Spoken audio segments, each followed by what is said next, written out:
আসসালামু আলাইকুম। আজকের সর্বশেষ সংবাদ জানাবো আমি নুসরাত। প্রথমেই জানিয়ে দেব সংবাদ শিরোনাম। জুলাই যোদ্ধা হাসনাত আবদুল্লাহের ওপর সশস্ত্র হামলা, ইরানকে ধন্যবাদ জানালেন ট্রাম্প। এবার নীলনদ নিয়ে মিশর ও ইথিওপিয়ার বিরোধ মেটাতে চান ট্রাম্প। সর্বশেষ জানাবো কুর্দিদের নাগরিকত্ব ভাষাগত অধিকার ফিরিয়ে দিল সিরিয়া। শিরোনাম শুনলেন, এবারে বিস্তারিত। জুলাই যোদ্ধা হাসনাত আবদুল্লাহের ওপর সশস্ত্র হামলা।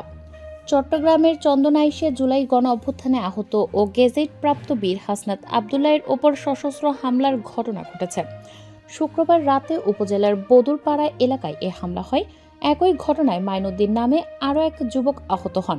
স্থানীয় সূত্র জানায় 15 থেকে 20 জনের একটি সংঘবদ্ধ দল লাঠি ও চাকু নিয়ে তাদের উপর অতর্কিত হামলা চালায়। চন্দনাইশের বদুরপাড়া পাক্কা দোকান এলাকা থেকে পেট্রোল পাম্পের সামনের সড়কে এ হামলার ঘটনা ঘটে। হামলার পেছনে সাম্প্রতিক একটি রাজনৈতিক কর্মসূচির যোগসূত্র থাকতে পারে বলে ধারণা করা হচ্ছে। নাম প্রকাশে অনিচ্ছুক এক জুলাই যোদ্ধা জানান, চট্টগ্রাম 14 আসনের বিতর্কিত প্রার্থী জসিমউদ্দিনের মনোনয়ন বাতিল ও গ্রেপ্তারের দাবিতে নির্বাচন কমিশনের জুলাই যোদ্ধাদের পক্ষ থেকে স্মারকলিপি দেয়া হয়েছিল। ওই স্মারকলিপি দেওয়ার কারণেই হামলা করা হয়েছে বলে তারা মনে করছেন। চট্টগ্রাম 14 আসনের এলডিপি প্রার্থী অধ্যাপক ওমর ফারুক বলেন, আমি স্পষ্টভাবে মনে করি জুলাই যোদ্ধাদের জন্য এখন বাড়তি নিরাপত্তা নিশ্চিত করা রাষ্ট্রের দায়িত্ব। যারা গণতন্ত্রের পক্ষে দাঁড়িয়েছে তাদের নিরাপত্তা বিঘ্নিত হলে নির্বাচন ও রাজনৈতিক পরিবেশ কখনোই স্বাভাবিক থাকতে পারে না। এ ঘটনায় দ্রুত আইনি ব্যবস্থা নেওয়া হবে বলে জানিয়েছেন হাসনাত আবদুল্লাহ ও মঈনুদ্দিনের ঘনিষ্ঠরা। ঘটনার পর এনসিপি নেতা হাসান আলী নিজের ব্যক্তিগত ফেসবুক পোস্টে ক্ষোভ প্রকাশ করেন। পোস্টে তিনি বলেন, আমার অত্যন্ত কাছের ছোট ভাই জুলাইয়ের আহত গেজেটপ্রাপ্ত বীর হাসনাত আবদুল্লাহের ওপর চন্দনাইশ বদুরপাড়ায় সন্দেহভাজন স্বৈরাচারের দোসররা কিছুক্ষণ আগে হামলা করেছে। এই দৃশ্য আমি কোনোভাবেই স্বাভাবিকভাবে নিতে পারছি না। উল্লেখ্য, হাসান আলী আগে এনসিপি প্রার্থী ছিলেন। পরে 11 দলীয় জোট গঠনের পর তিনি চট্টগ্রাম 14 আসনে এলডিপি প্রার্থী অধ্যাপক ওমর ফারুকের প্রতি আনুষ্ঠানিক সমর্থন ঘোষণা করেন। ইরানকে ধন্যবাদ জানালেন ট্রাম্প। মার্কিন প্রেসিডেন্ট ডোনাল্ড ট্রাম্প শুক্রবার 16 জানুয়ারি ইরানের নেতৃত্বকে ধন্যবাদ জানিয়েছেন। দেশটির সরকার বিরোধী বিক্ষোভ দমন পীড়নে গ্রেপ্তার হওয়া শত শত বিক্ষোভকারীর মৃত্যুদণ্ড স্থগিত করেছে ইরান সরকার। এ নিয়ে শেষমেশ ট্রাম্প ধন্যবাদ জানিয়েছেন বলে এএফপির খবরে বলা হয়েছে। ট্রাম্প তার সামাজিক যোগাযোগ মাধ্যম ট্রুথ সোশ্যাল নেটওয়ার্কে শুক্রবার লিখেছেন, আমি এই বিষয়টির প্রতি গভীর সম্মান জানাই। গতকাল যেসব ফাঁসি কার্যকর হওয়ার কথা ছিল সেগুলো বাতিল করেছে ইরান, এজন্য তাদেরকে ধন্যবাদ। বিক্ষোভকারীদের সহায়তার কথা বলে গত 2 সপ্তাহ ধরে ট্রাম্প বারবার ইরানের বিরুদ্ধে সামরিক পদক্ষেপ নেওয়ার হুমকি দিয়েছেন। মানবাধিকার সংগঠনগুলো বলেছে ইরানি বাহিনী হাজার হাজার মানুষকে হত্যা করেছে। তবে ট্রাম্প এখন হস্তক্ষেপ থেকে বিরত থাকছেন, কারণ বুধবার তিনি জানান যে তাকে বলা হয়েছে হত্যাকাণ্ড বন্ধ হয়ে গেছে। ট্রাম্প গত বৃহস্পতিবার উপসাগরীয় কর্মকর্তাদের সেই মন্তব্য উড়িয়ে দেন, যেখানে বলা হয়েছে সৌদি আরব, কাতার ও ওমান তাকে হামলা থেকে বিরত রাখতে উদ্যোগী ছিল। তিনি বলেন তাকে প্রভাবিত করেছে ইরানের পদক্ষেপ। শুক্রবার হোয়াইট হাউস থেকে সপ্তাহান্তে ফ্লোরিডা যাওয়ার উদ্দেশ্যে রওনা হওয়ার সময় ট্রাম্প সাংবাদিকদের বলেন, কেউ আমাকে বোঝায়নি, আমি নিজেই নিজেকে বুঝিয়েছি। তিনি বলেন তারা কাউকেই ফাঁসি দেয়নি, তারা ফাঁসি বাতিল করেছে। এর একটা বড় প্রভাব পড়েছে। এবার নীলনদ নিয়ে মিশর ও ইথিওপিয়ার বিরোধ মেটাতে চান ট্রাম্প।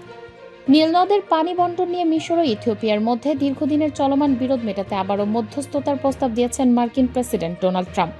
শুক্রবার 16 জানুয়ারি মিশরের প্রেসিডেন্ট আবেদুল ফাত্তাহ আল সিসিকে লেখা এক চিঠিতে ট্রাম্প জানান, তিনি দায়িত্বশীলতার সঙ্গে নীলনদের পানি বণ্টনের এই প্রশ্নটি চিরতরে সমাধান করতে মার্কিন মধ্যস্থতা পুনরায় শুরু করতে প্রস্তুত।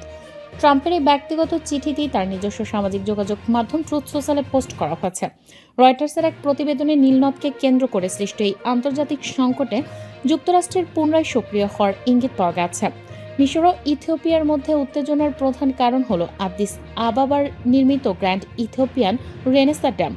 গত 9 সেপ্টেম্বর ইথিওপিয়া আনুষ্ঠানিকভাবে এই বিশাল বাঁধটির উদ্বোধন করলে নীলনদের ভাটির দেশ মিশর তীব্র ক্ষোভ প্রকাশ করে। 12 কোটির বেশি জনসংখ্যার দেশ ইথিওপিয়া মনে করে নীলনদের একটি উপনদীর ওপর নির্মিত $5 বিলিয়ন এই বাঁধটি তাদের অর্থনৈতিক লক্ষ্য অর্জনের জন্য অত্যন্ত গুরুত্বপূর্ণ। তবে মিশর শুরু থেকে এই বাঁধের বিরোধিতা করে আসছে এবং দাবি করছে যে এটি আন্তর্জাতিক চুক্তি লঙ্ঘন করার পাশাপাশি মিশরে খরা ও বন্যার ঝুঁকি তৈরি করতে পারে। ইথিওপিয়া অবশ্য মিশরের এই দাবি শুরু থেকেই প্রত্যাখ্যান করে আসছে। প্রেসিডেন্ট ডোনাল্ড ট্রাম্প অতীতেও মিশরীয় প্রেসিডেন্ট সিসির ভূয়সী প্রশংসা করেছেন। বিশেষ করে গত অক্টোবরে গাজার সংঘাত সংক্রান্ত একটি চুক্তি সই করতে ট্রাম্প মিশর সফর করেছিলেন এবং সে সময় নীল নদ ইস্যুতে মিশরের উদ্বেগের প্রতি একাত্মতা প্রকাশ করেছিলেন। এর আগেও ট্রাম্পের প্রথম মেয়াদে ওয়াশিংটন এই বিরোধ মেটাতে চেষ্টা করেছিল, কিন্তু শেষ পর্যন্ত কোনো স্থায়ী সমাধান আসেনি। ট্রাম্পের এবারের প্রস্তাবে নীল নদের পানি বণ্টনের বিষয়টি পুনরায় আন্তর্জাতিক রাজনীতির কেন্দ্রবিন্দুতে চলে এসেছে। রয়টার্সের তথ্য অনুযায়ী ট্রাম্প প্রশাসন এখন মিশর ও ইথিওপিয়ার মধ্যে একটি ভারসাম্যপূর্ণ চুক্তি নিশ্চিত করার চেষ্টা করছে, যাতে দুই দেশের স্বার্থই রক্ষা হয়। আফ্রিকার দ্বিতীয় জনবহুল দেশ হিসেবে ইথিওপিয়ার জ্বালানি চাহিদা এবং মিশরের পানির নিরাপত্তার সংঘাত নিরসনে ট্রাম্পের এই প্রস্তাব কতটা কার্যকর হবে তা নিয়ে বিশ্লেষকদের মধ্যে মিশ্র প্রতিক্রিয়া দেখা দিয়েছে। তবে ট্রাম্পের এই উদ্যোগ মিশর ও ইথিওপিয়ার মধ্যে সম্ভাব্য সামরিক উত্তেজনা কমিয়ে আলোচনার টেবিলে বসার একটি নতুন সুযোগ তৈরি করতে পারে বলে ধারণা করা হচ্ছে। কুর্দিদের নাগরিকত্ব ও ভাষাগত অধিকার ফিরিয়ে দিল সিরিয়া। সিরিয়ার অন্তর্বর্তীকালীন প্রেসিডেন্ট আহমেদ আল শারা একটি ঐতিহাসিক আদেশ জারির মাধ্যমে দেশটিতে বসবাসরত কুর্দিদের নাগরিকত্ব ভাষাগত অধিকার ফিরিয়ে দিয়েছেন। শনিবার 17 জানুয়ারি কাতার ভিত্তিক গণমাধ্যম আল জাজিরার এক প্রতিবেদনে এ তথ্য নিশ্চিত করা হয়েছে। নতুন এই আদেশ অনুযায়ী কুর্দি ভাষাকে আরবি ভাষার পাশাপাশি জাতীয় ভাষা হিসেবে স্বীকৃত দেওয়া হয়েছে এবং কুর্দি পরিচয়কে সিরিয়ায় জাতীয় ঐতিহ্যের অবিচ্ছেদ্য অংশ বলে ঘোষণা করা হয়েছে। 2022 সালের ডিসেম্বরে সাবেক প্রেসিডেন্ট বাশার আল আসাদের পতনের পর দেশটিতে চলমান অস্থিরতা কাটিয়ে ঐক্য প্রতিষ্ঠার লক্ষ্যে বড় ধরনের সংস্কারমূলক পদক্ষেপ নেওয়া হয়েছে। প্রেসিডেন্ট আহমেদ আল শারা এক ভিডিও বার্তায় দেশবাসীকে আশ্বস্ত করে বলেছেন যে কুর্দি ভাই বোনদের ক্ষতি করার বিষয়ে যেসব গুজব ছড়ানো হচ্ছে তাতে কেউ যেন বিশ্বাস না করেন। তিনি কুর্দিদের নতুন জাতি গড়ার কাজে সক্রিয়ভাবে অংশগ্রহণের আহ্বান জানিয়ে প্রতিশ্রুতি দিয়েছেন যে রাষ্ট্রীয়ভাবে তাদের সমস্ত অধিকার রক্ষা করা হবে।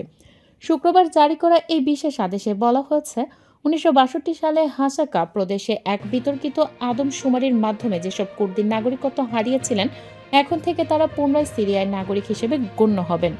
নাগরিকত্বের পাশাপাশি কুর্দিদের সাংস্কৃতিক অধিকারের বিষয়টিও গুরুত্ব দিয়েছে বর্তমান অন্তর্বর্তী সরকার। নতুন আদেশে কুর্দি ভাষা স্কুলে শিক্ষাদানের অনুমতি দেওয়া হয়েছে এবং কুর্দি নববর্ষ নওরোজ উপলক্ষে জাতীয় ছুটির দিন ঘোষণা করা হয়েছে। এছাড়া সিরিয়ার সর্বত্র জাতিগত বৈষম্য নিষিদ্ধ করা হয়েছে এবং কেউ জাতিগত বিদ্বেষ ছড়ালে তার জন্য কঠোর শাস্তির বিধান রাখা হয়েছে। উত্তর পূর্ব সিরিয়ার কুর্দি প্রশাসন এই ঘোষণাকে স্বাগত জানিয়ে এটিকে অধিকার আদায়ের প্রথম ধাপ হিসেবে বর্ণনা করেছে। তবে তারা মনে করেন কেবল সাময়িক আদেশে কুর্দিদের অধিকার স্থায়ী হবে না, বরং সাংবিধানিকভাবে স্থায়ী অন্তর্ভুক্তি তাদের মূল লক্ষ্য। এই গুরুত্বপূর্ণ রাজনৈতিক ঘোষণার ঠিক আগেই সিরিয়ার আলেপ্পোয় ভয়াবহ সংঘর্ষে অন্তত 23 জন নিহত ও লক্ষাধিক মানুষ বাস্তুচ্যুত হয়েছেন। ওই সংঘর্ষের পর কুর্দি নেতৃত্বাধীন সিরিয়ান ডেমোক্রেটিক ফোর্সেস এলাকাটি থেকে নিজেদের প্রত্যাহার করে নেয় এবং শনিবার সিরিয়ান সেনাবাহিনী দেইর হাফেজ সহ পুরো অঞ্চলের পূর্ণ নিয়ন্ত্রণ গ্রহণ করে। উল্লেখ্য, আইএসের বিরুদ্ধে যুদ্ধে যুক্তরাষ্ট্রের প্রধান মিত্র এসডিএফ বর্তমানে দামেস্ক ও তুরস্কের বহুমুখী চাপের মুখে রয়েছে। তুরস্ক এসডিএফ সংশ্লিষ্ট গোষ্ঠীগুলোকে সন্ত্রাসী হিসেবে বিবেচনা করলেও সিরিয়ার বর্তমান সরকার কুর্দিদের জাতীয় মূলধারায় ফিরিয়ে এনে দীর্ঘদিনের গৃহ বিবাদ মেটানোর চেষ্টা চালাচ্ছে।